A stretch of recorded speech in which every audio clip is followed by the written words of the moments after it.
We begin with the federal government saying its achievement in tackling insecurity are being dented by the ongoing killings in the northern part of the country. This is coming from the Secretary to the Government of the Federation, Mr. Boss Mustafa, who says the government is aware of the challenge while commending the security forces for their gallantry. The SGF was speaking in Abuja, where he represented the President at the graduation ceremony of the course 26 of the National Defense College, from where 136 participants from 16 countries graduated. The most urgent of our express mandates is to deliver improved national security. As a result of concerted national and international efforts, I am pleased to state that Boko Haram insurgency and terrorism is decidedly in the recession. We have also enjoyed the longest period of peace in the Niger Delta in recent times. Government is not unmindful about the wave of wanton killings in northern Nigeria, which places a dent on the overall achievements in the security sector. This administration is saddened by this ugly development and commiserate with Nigerians, particularly those who have lost loved ones and property in these mindless expressions of violence. Government is, however, encouraged by the efforts of our armed forces and other security agencies that have borne the burden of providing security in areas of violent conflicts in Nigeria. Staying with security matters, but this time in Niger State, where the police has rescued 2 teenage girls who were allegedly abducted 4 months ago by a 32-year-old man who claims to be in love with one of them. The girls were said to have been taken from their guardian's shop in April this year at Gwada Town in Shiroro local government area. The picturesque town of Gwada in Shiroro local government area of Niger State. But the peace of the community was disturbed 4 months ago on news of the alleged abduction of 2 teenage girls, Okudiri and Miracle, 16 and 15 years old, who were in the care of their guardian, from whence they went missing. But the case was cracked open by the Niger State Police Command, who effected their rescue, and upon their arrival, they give an account of what transpired. When we are in Muton there, we are selling food, so Shamsi did not come to us, say that if we want to become Muslim, that he will take us, me and my sister, to Suleja, that he will take us to Suleja, so we become Muslims. So when we go to Suleja, we now become Muslims, then change our names. So they not take us to Abuja. We stay in Haji Arukaya house. We are helping on cooking and doing washing of clothes and other works. The alleged kidnapper in question, Shamsuddin, tells his own side of the story.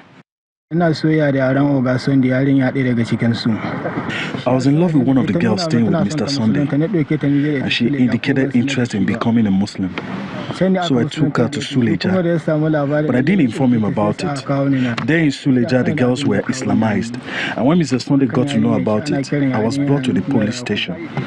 The girl I'm in love with is Miracle.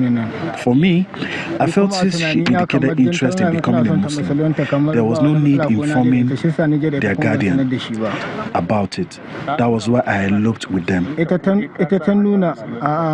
the Igbo community in Niger State having a keen interest in the matter, the guardian of the rescued girls describes his ordeal. He said, "Did you know that boy they call Gumama?"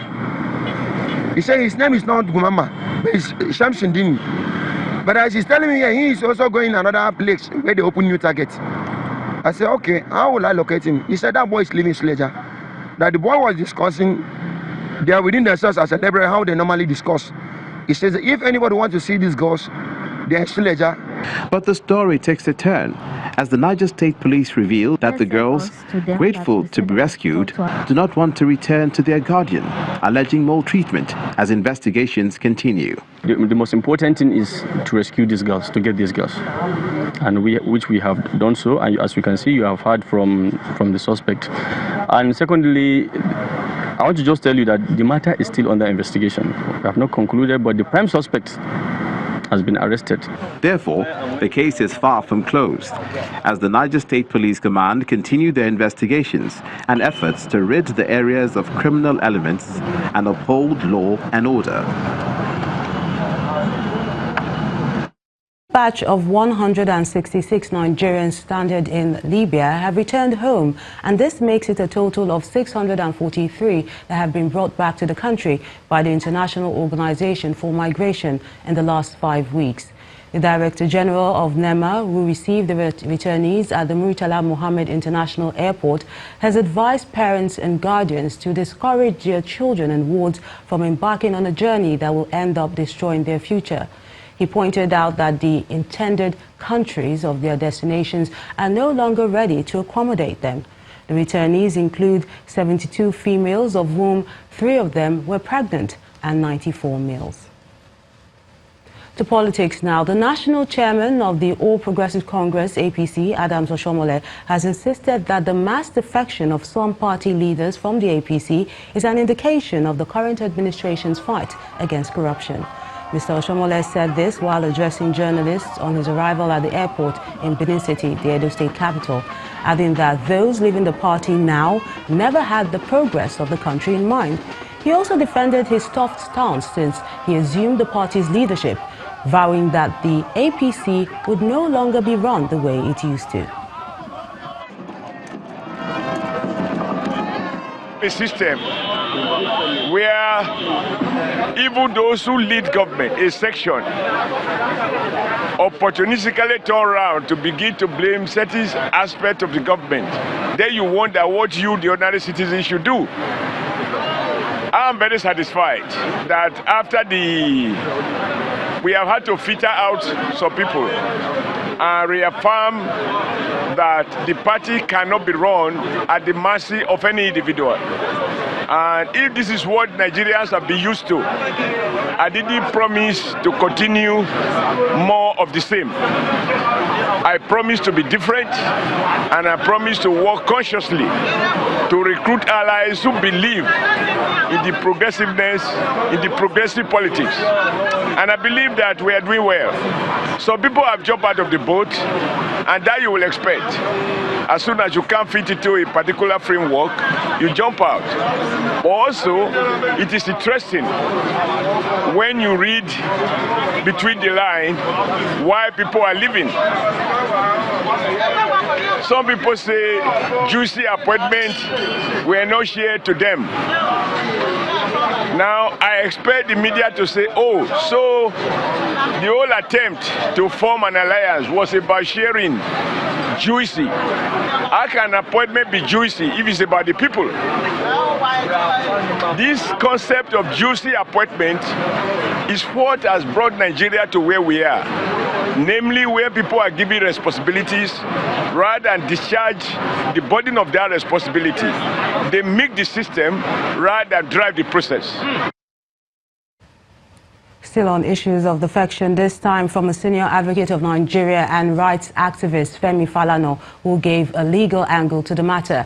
Mr. Falana believes that the political movements at the parliament are illegal, and so the defectors are supposed to lose their seats once they dump the parties on which platform they were elected in the first place. The senior lawyer spoke exclusively to Channels Television on the sidelines of an event in Lagos.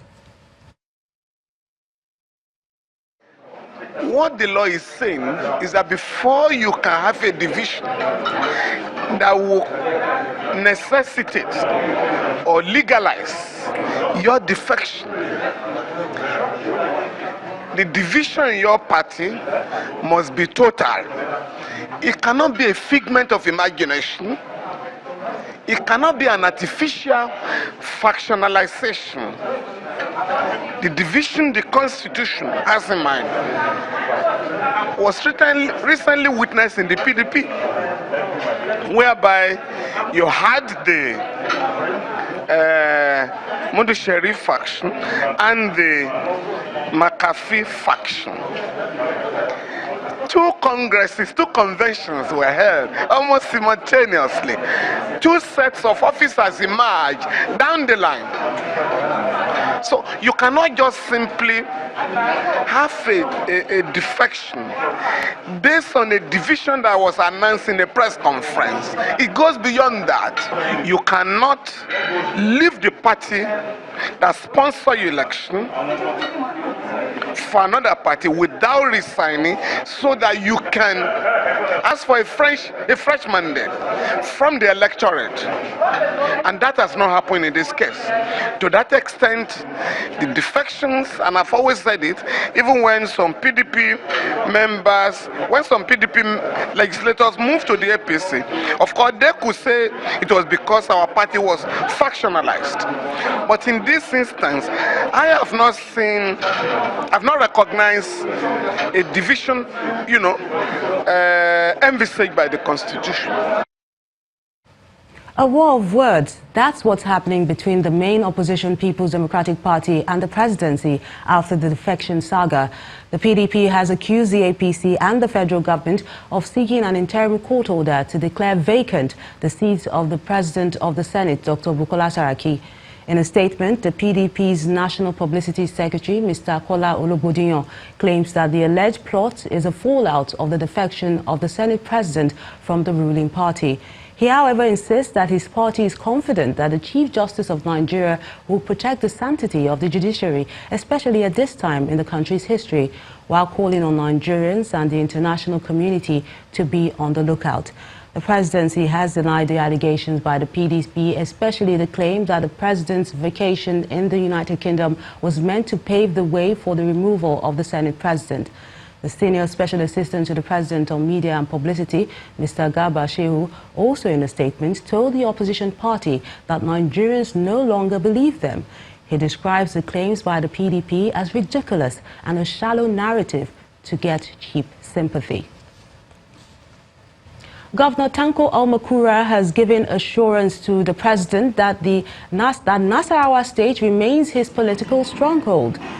He was speaking at an APC stakeholders meeting in Lafia, the state capital. In the same vein, youth groups under the aegis of the Youth Awareness Group have taken to the streets of Lafia in support of President Muhammadu Buhari and Governor Tanko Almakura's senatorial ambition. The essence of this meeting is to call all of us, to appreciate all of us for our commitment and doggedness in the vision, mission, and aspiration that each one of us hold in our hearts for APC and for President Muhammadu Buhari. All that has happened in the country, not a single individual from Nasarawa State has jumped ship. All the hulabaloo that's happening in the country, we don't even hear anything about it in Nasarawa State. Because even the ant that is in Nasarawa State is APC and will continue to be APC. In part two, after the break, candidate of the PDP, Professor Kolapo Olushola, files petition against Dr. Kayode Fayemi's victory in the Ekiti state governorship elections. That's in a moment. Join us again.